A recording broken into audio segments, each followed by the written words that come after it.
do some of your funds, have they implemented a wellness or a get healthy program of some sort? Some have, in some forms. Okay.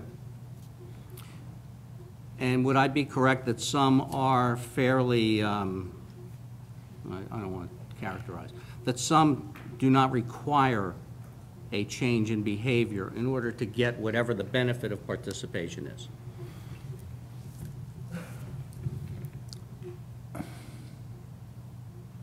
And if that's unclear to you, I'll try to make it clear. Yeah, please, can you rephrase Sure. that, please? Let me tell you, there's a fund that I am co-counsel to that has implemented a program. And in the first year, there are no consequences if behavior is not changed. Weight's not lost, smoking's not stopped, et cetera. But in the second year, there are consequences in that the benefit plan will then be a different benefit level. Okay. Okay, so that's what I mean by consequences of not changing behavior. Do your funds have one or the other? The funds that I have dealt with so far do not have consequences for failure to change behavior. So they're like the PEBTF at this point? Probably, yes.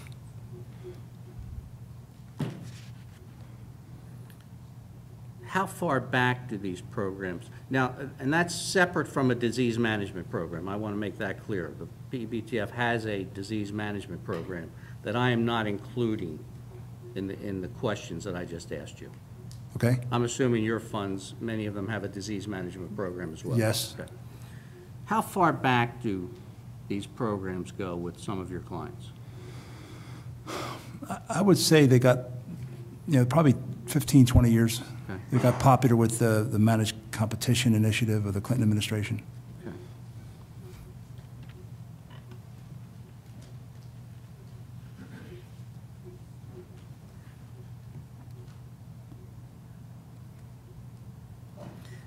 Okay. Again, focusing on your experience with your clientele, there is X amount of money that comes in a given year into a fund based upon hours worked, presumably. Correct. Right? And it is with that amount of money that the trustees, through help of professionals such as yourself, will project what the volume of dollars coming in, what the benefits can be purchased for those dollars while maintaining some form of a reserve. That's correct. Right? And I'm assuming that some of your clients are self-insured. Yes. Okay. If your projections are off, and I don't mean that you made a mistake. I mean, this is art, not science, I think, quite honestly. And my daughter's an actuary, so with Towers Watson, as a matter of fact.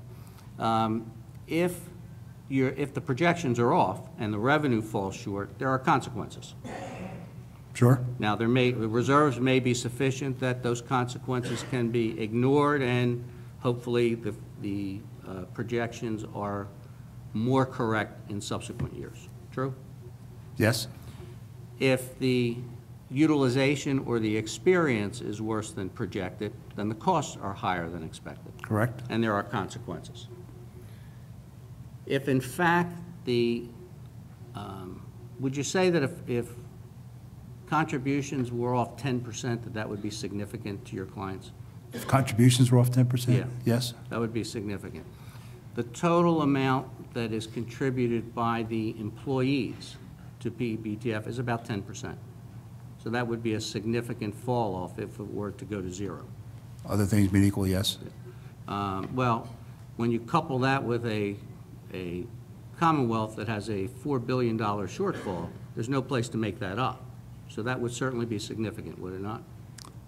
Not. You do know about the shortfall. You do read the papers. You're a bright man. I see a lot of things in the papers I don't think are necessarily true, so I'll say that's beyond my testimony here. I hear a lot of things. Why don't you come back to our presentation? You'll see the shortfall that truly does exist in the Commonwealth. But you would agree that that would be a significant reduction in revenue to the fund, 10%. Yes.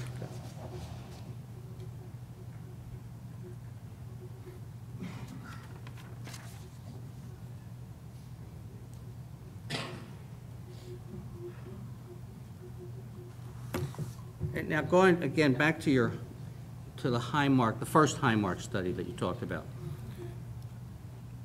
I think you said that there were 643 employers, of which, quote, 49 were considered engaged. Correct. So that was fewer than 10% of the employers, but we don't know the number of lives. Correct. Right. And that the participation rate within the 59 in the program was at least 20 to 25%. Correct. Okay. Compared to PEBTF participation of 66%, that would be our participation is much, much higher than that. Correct. Significantly higher. Okay.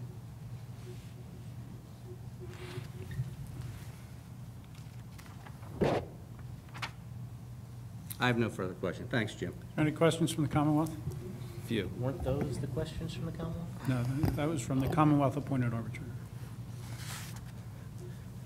Morning, sir. My name's Dave Hackett on behalf of the Commonwealth. Just a couple of questions. In part of in terms of what we've been speaking about today of changing behaviors, one of the things that you seek to do in changing behaviors is to incentivize people to visit their primary physician. Is that correct? That's an example, yes. Okay. And one of the goals I think you discussed is to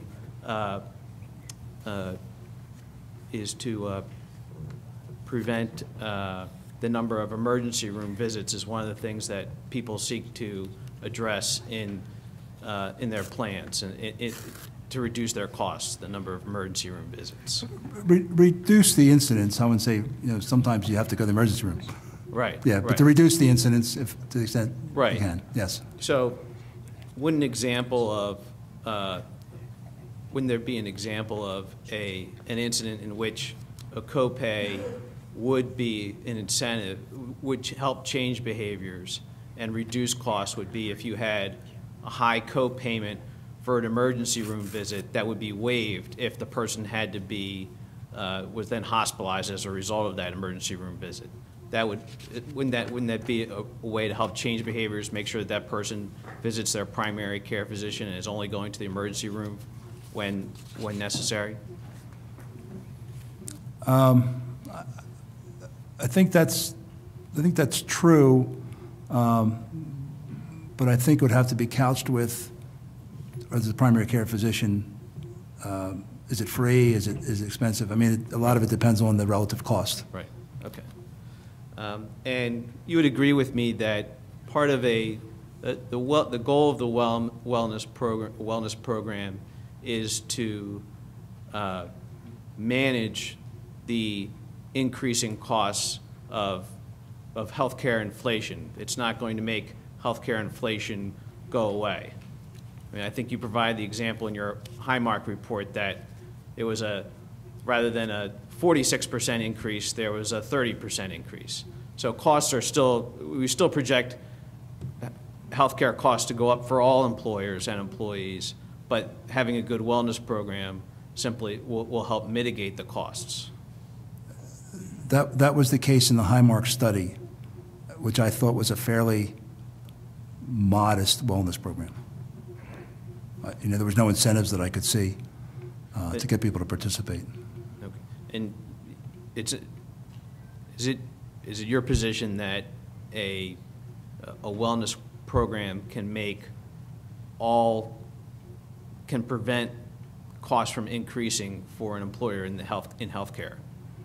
I think it can, yes. Overall, that it be zero? Yeah, it's happened. I've seen costs go down, yeah.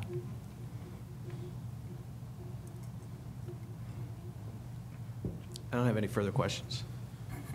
Any redirect? No redirect. And any further questions from the panel? No. I have a few. When Mr. D'Angelo asked you, the overall, or he posited to you that the overall participation rate in this program for all Commonwealth employees is 64%.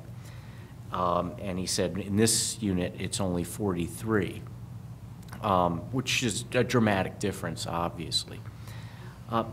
He asked you why you thought that, and you said something that I thought was interesting, and I was hoping to ask you about it. You said, well, you don't know what the cultural issues are. What do you mean by the cultural issues? I think these programs, they're new. In a lot of cases, they're new, and they require some leadership, I think. I think they need some buy-in. So when I say cultural issues, I mean, is it supported? Is it supported on the jobs? Is it supported locally? Is it supported by the Commonwealth? Is there any effort to recruit? Or is it just out there, sign up if you want, and not publicized? I mean, Mr. D'Angelo talked about brand drugs. Well, brand drugs sell more because they advertise. I mean, that's part of the deal. So I think that the robust programs are the ones that are pushed. And I think that both you and Mr. D'Angelo primarily have your experience in dealing with homogeneous groups of employees. You know, one plan for one group of employees, such as electricians.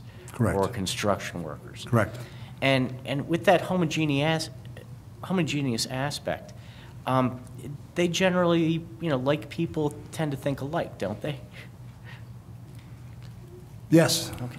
Now, with respect to a plan like this, where we're dealing with people, with groups that are very, very different. Obviously, a corrections officer or a police officer has a far different outlook on life than, say, a road repairman. Would that be a fair statement in your estimation? I would suspect they're very different, yes. And based upon those differences, wouldn't you expect that there may be some groups that might need more motivation than others, or more incentive than others? Yeah, absolutely. I mean, one of the reasons they're not as prevalent as they might be, these programs, is because of a resistance among certain people that they don't want to be told that they have to get healthier. And I don't know about you, but the 40%, 43% to me says, you know, one of two things. Either one, for whatever reason, whether it be cultural, whether it be the difference between this unit and other units, if it's only 43% and everybody is treated the same and they're all different, maybe a bigger carrot is needed. Perhaps. Okay. The other thing is this. You were asked about the Highmark study, and you'd indicated that basically you said at 25%, the increase was 15% less than it would have otherwise been. That's correct. Okay. Am I figuring it right that if you went from 25 to 50%, it would go from 15 to 30%, or is that not the way it works? I don't think there's a formula that says it works this way or that way, Okay, but yeah. I think that's a reasonable starting point to estimate what the savings would be. And if you went to 75% participation, you'd get to somewhere in the neighborhood of 45%. Yeah, I don't know that it's linear. I don't know that you can extrapolate that way, Yeah. but I think, you know, it's certainly, if we go in that direction, certainly. Okay. And one last thing, these plans that you and Mr. D'Angelo deal with, and I don't, so I just don't understand them at all, because I deal in this realm.